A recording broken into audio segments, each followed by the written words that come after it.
Sidhu could face deportation. If Sidhu gets a prison term of more than 6 months, which seems likely, he would fit the criteria for deportation. However, if past cases are any indication, most non-citizens who have been convicted of a crime here in Canada serve their sentences first before they are removed from the country. All right. Let's bring in Danielle Smith here from 770 CHQR joining us to continue the conversation. It's, crazy couple of days, obviously, listening to all that was coming out of Melfort. What's your take on the likelihood of Sidhu being sent back? I think it's 100% likely that he's going to be sent back. To face a 10-year, a crime that is punishable by up to 10 years, that's what the Crown is asking for. I think it's very unlikely that he would get off with less than 6 months. And why would anyone want to see an exception made in this case? If the law allows for deportation, he should be deported. The interesting part about it, though, is the reaction of the families through the course of this week. It's been so up and down, and not every family obviously is willing to forgive. But it's remarkable to me to see the families that have had private conversations with him or hugged him after his testimony.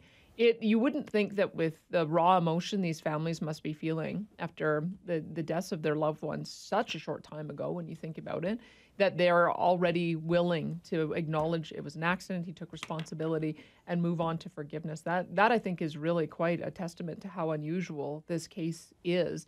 And with his testimony yesterday, people, I think, were wondering, how does a guy blow through a stop sign going 95 kilometers per hour? He didn't even stop. I think a lot of people thought he was being reckless and had careless disregard, and it sounds like he was just inexperienced. He never should have been on that road. He'd only been hired 3 weeks before. He had been driving that vehicle for a week. He was distracted by the tarp that was unaffixed, covering the peat moss in the back. And it's pretty clear, even at the scene, they said it was obvious that he didn't realize that he'd run through the red light. The stop sign. He didn't even know what was going on.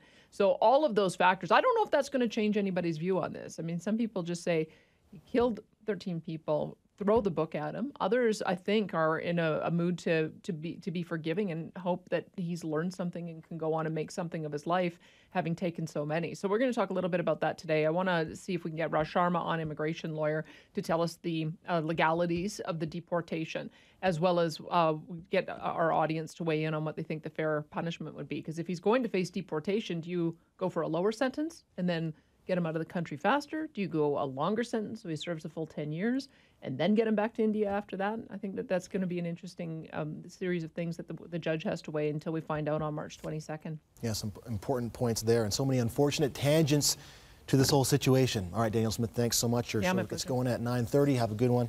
We will be listening.